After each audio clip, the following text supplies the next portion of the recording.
Good morning, everyone. Thanks for joining us on today's responsive weekly discussion. We're going to give people a few minutes to join. I know that there's a bunch of other events in the space going on today, so if we don't have as big of a crowd, it's probably because people are learning other places. Yeah, it's been exciting. For those that are on already, I don't know if you are familiar, but we partner with an organization called Next After. And Next After hosts the NEO Summit every fall. This year it's a virtual event, and we actually partnered with them to make sure it was a free and accessible event. So I'll drop the link in the chat panel because you're still welcome to join. It's going on throughout the rest of the day, and you can still watch all the sessions from yesterday. So I'll make sure I drop that in the chat panel if you want to continue the conversation with other fundraisers about the things we're going to discuss today, even beyond the 30 minutes we have. So let me drop that in the chat pane. McKenna, and then. Sure. I think one of the exciting things about that event and the way that it ties into what we were talking about this week, as a reminder, the topic was sort of the fractured attention that we all have, but that donors have, and the way that that affects the work that you do as fundraisers. And one of the resources that was announced at the summit was this research study that we partnered with Next After. That is just about multi-channel communications and the state of it for nonprofits. I think, Noah, you know the details better than I, but there was over 100 nonprofits that were donated to sort of understand how people develop donors from the first gift onward. So that does tie into what we're doing or what we're talking about today in a really cool way. So if you want to grab that, I know that the landing page is live for that free resource as well. Yeah, let me drop that resource in here. So Next After and Virtuous partnered on a research study, as McKenna just mentioned. And we basically wanted to monitor, like, how do organizations communicate with their donors offline? How do they communicate with their donors online? And where are their overlaps? Like, where is there an opportunity where they're actually using both channels, maybe even phone and text, to actually cultivate a deeper relationship with those supporters? But more importantly, what's the actual impact on giving? And so we put together an entire research report. It's free to everybody. And so I'm going to drop that in the chat pane so that you can take a look at that. And then we can dive into more of the conversation here today too. Sure. I think that one of the things that we struggle with, generally speaking, but also as marketing teams, as fundraising teams, is we sort of have metrics that we have carried over from different communication channels. So we have an idea of what direct mail, the results that direct mail gets, and we have an idea of what email sends get, and there's sort of standards that are out there based on research studies like this. But then we apply those same metrics, those same standards to other things like text messages, like social media. And that's where we tend to think, oh, well, I guess social media doesn't work. Social media isn't this powerful tool, or text don't really drive what we're trying to do. And I think the point that we wanted to make in this week's discussion was that they all sort of overlap and interlink and are driving towards an ultimate goal. And so really being thoughtful about how you're segmenting the communication channels you're using, what you're asking donors to do in those communication channels is really where you want to start, right? You don't just want to start with, oh, we have the ability to send text, so we just should. You really want to be thoughtful about what you're asking people to do through those text messages, and how you're measuring the response and how you're measuring the results of those channels, because it won't function the same way as a direct mail piece or a landing page would. Yeah. No, indeed. And I think that's the hard part about the new world we live in, is that there are so many channels that you can leverage to communicate, but this kind of copy and paste strategy doesn't necessarily work. And we found that in the study as well. So we really mapped out these different communication channels. And what you realize is that there's different channels of communication, and they're using different types of media or like messages to push through that. But it all drives back to a single conversation. And that's really the most difficult part that fundraisers have to navigate, is that it's not multi-channel with fragmented communication, or multi-channel with the same message pointing at them. It's this like integrated conversation through multiple channels. And that becomes really, really challenging. And so what I would love to hear, I know we want to get Q&A and feedback from the community that's a part of this, but I see a few people on. I would love to know, like, are you doing multi-channel fundraising? You can just share it in the chat. Like, do you isolate digital and isolate what someone today on the conference called postal direct response, which was a new one for me. But yeah, are you doing mail and digital like in two different silos, or are you trying to cross-pollinate those? What does that look like today? So I'd love to hear Valerie or Darla, Danielle, Leah, any of those feedback, or how are you using multi-channel at your organization today?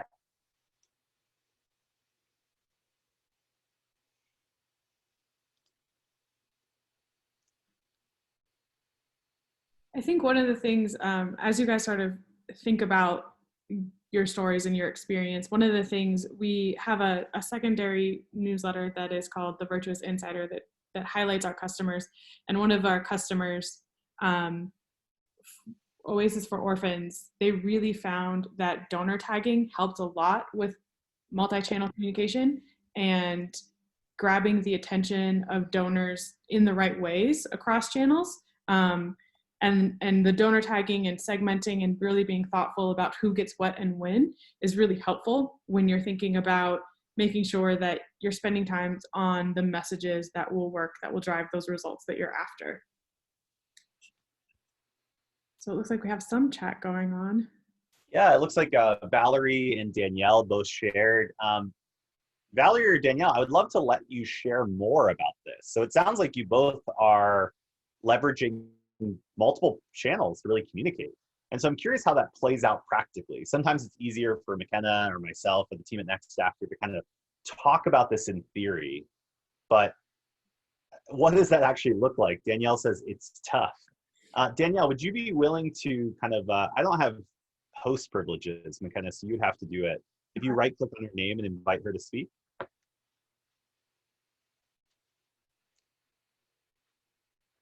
There we go. Danielle, if you're willing to speak, we'd love to hear from you. You can just turn on your audio and you can actually share with the whole group. Oh, she doesn't have a mic. That's a, that is a bummer. No worries. We'll try again next time. But Danielle says both departments don't always agree on the strategies and campaigns. That's not an uncommon challenge we see. Especially when there's silos. What do you think, McKenna? How do you overcome silos? I think that it goes back to the start. And for anybody who was here last week, Beth Fisher from Meltrotter talked a lot about getting buy-in up front and having those conversations up front. I know that it's when you're overwhelmed and trying to get to these results very quickly, it's very easy to just sort of carry over and do what has always been done before and not have those conversations, not go back and really like audit what the strategy was and why you put it into place. But I think those conversations, even in like a kickoff meeting, not necessarily a deep dive into what you're doing, during those kickoff meetings, you get the opportunity to really understand the whys and get buy-in from both sides so that you can work towards something that works for both teams. But just breaking down those silos, getting in the same room or virtual Zoom as it is now, is really helpful just at the very beginning of whatever campaign you're kicking off. Yeah, you're so right. Like communication is essential, especially in our disconnected kind of environment that we're living in, especially if you're still doing work at home and disoriented from your team in some ways. Danielle said they try to have weekly meetings to help communicate when that's possible. They use Basecamp, like a task management tool. A lot of our clients, one thing that's big about Virtuous that we don't talk about a lot, but I do think it's more important than ever right now, is the team collaboration tools we have built into the platform in the CRM and marketing tool, just so that you can help manage those tasks amongst different profiles. You can also visually see both what marketing is doing, what the development team's doing in one feed.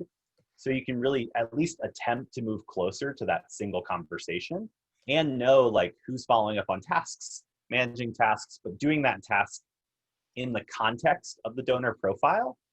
So when I'm going to follow up with the donor, I'm actually seeing that marketing just sent them an email about our new refugee program. And that person actually went to the website and read all about that. like that's helpful information. Like I've been on the development team before, and it's helpful to know that, like, you know, if McKenna's the donor, I'm calling her, but she's engaged with our content recently. And so I can kick off the conversation and say, hey, I know we sent you that refugee newsletter yesterday and you dug into it. Like, what questions do you have? And it allows you to be more responsive. You can start with listening instead of just calling them to tell you what you want to tell them. You can start by saying, hey, I saw you do this. Like, tell me more about that.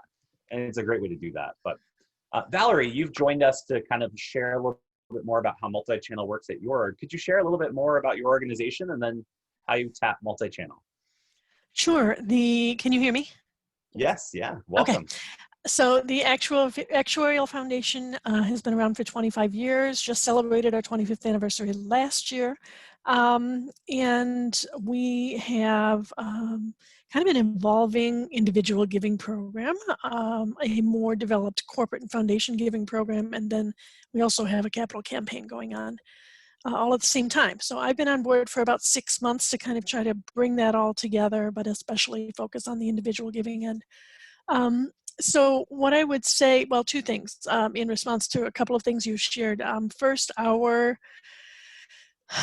difficulty with getting cross-channel marketing isn't so much the unwillingness or disinterest in sharing information, but the volume of information we have to share with our constituents, and trying to manage all of that and not always be asking them for money is kind of a fine line to sit on.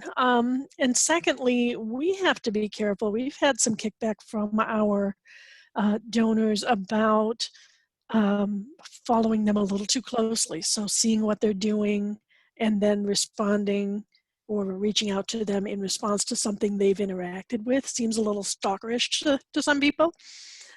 So we've had to kind of carefully, message around, I didn't see you do this, but you might be interested.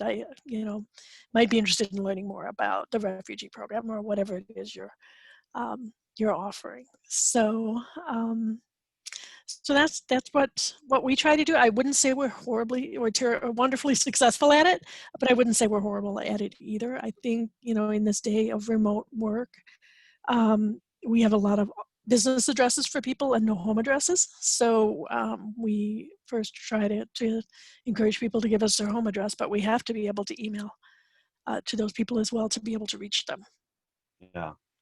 Yeah, no, but first I would commend you. You're actually trying to get it right, which is the first step. I think some people opt out because of the complexity, because it's just easier to be like, oh, well, like we're just going to isolate these things. And that's for the sake of efficiency. I think the exploration to try to find out what is right, you're naturally going to run into, a few issues along the way.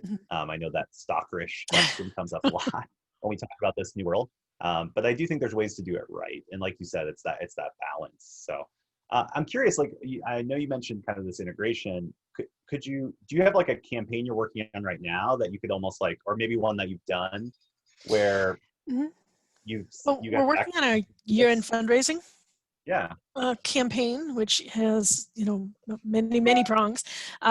So we are sending. I'm sorry I interrupted you, but you want me to kind of walk through how we're approaching it? Yeah, that'd be great. Just share a little bit more under the hood. Yeah. Sure. So our fall appeal will drop actually today in postal mail, and we chose only to send to those people that we have home addresses for.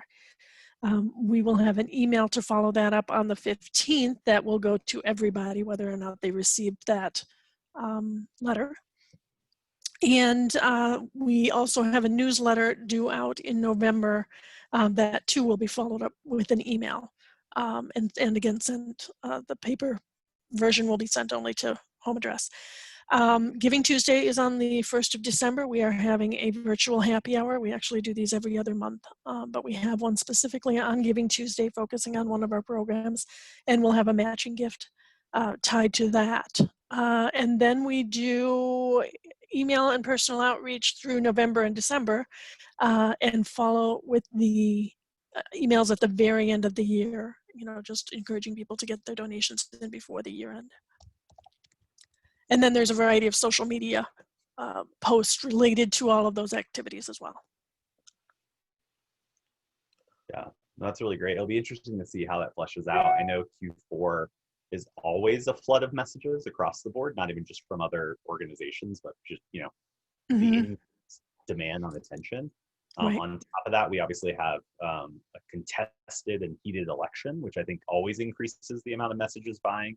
So it'll be interesting to see how we can navigate that. How Mm-hmm. are you all thinking about that? Like this kind of balance between running your plan and being strategic, but also knowing that you're communicating in a sea of other communications. How do you stand Right. around the Right. noise?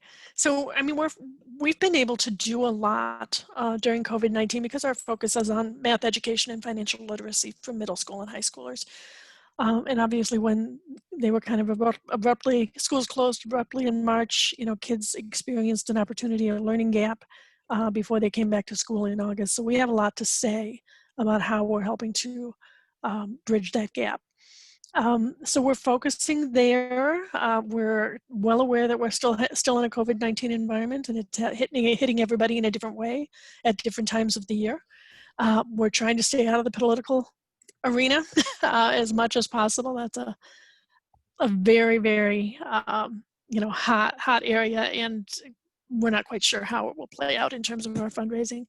But you know, nobody's ever fundraised in this kind of an environment before with COVID-19, with all of the racial tension and issues going on with the political climate the way it is.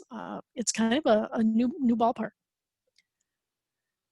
I'm curious Yeah, about, and this is Valerie, we don't, not to be specific to you, but the entire chat too, if there are any sort of level sets that you put in place before you started your year-end fundraising, or any pivots that you're planning on, should anything maybe not work as well, because donors have a brand new context, because, you know, I know that there was a documentary on Netflix that is called The Social Dilemma, and there has been some chatter about just walking away from social media altogether, which again adds a new layer of complexity of how are we going to reach people if people start to walk away from these platforms and these communication channels.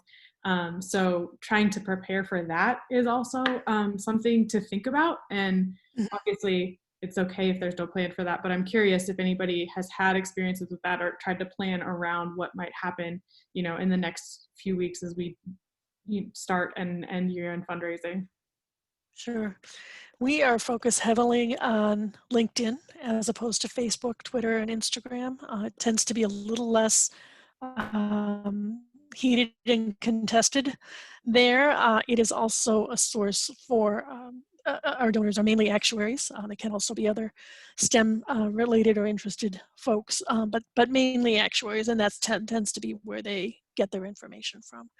So, you know, we're happy to see that our numbers are increasing on LinkedIn.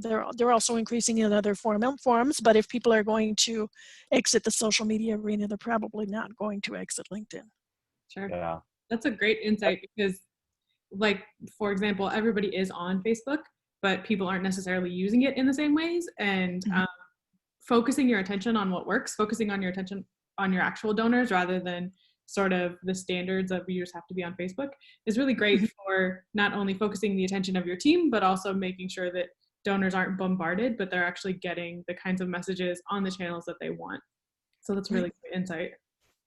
yeah, that's a great point. And I think too, it's also goes back to something we've talked a little bit about on prior weekly discussions around like channels. Like you don't have to be on everything. You don't have to prioritize that. So I really appreciate Valerie saying like, oh, we've prioritized LinkedIn because that's where our supporters are. Sometimes there's a balance between choosing to focus on channels versus your supporters. And if you focus on your supporters, like that's where multi-channel comes together, because you can use the channels you need to communicate with them instead of using channels as the starting point. And I think that's sometimes the difference, and I appreciate that reminder. Any other advice or kind of maybe recommendations for others that are looking at, like, how do we begin to incorporate multi-channel into our strategy? So in terms of organization, we use Smartsheet.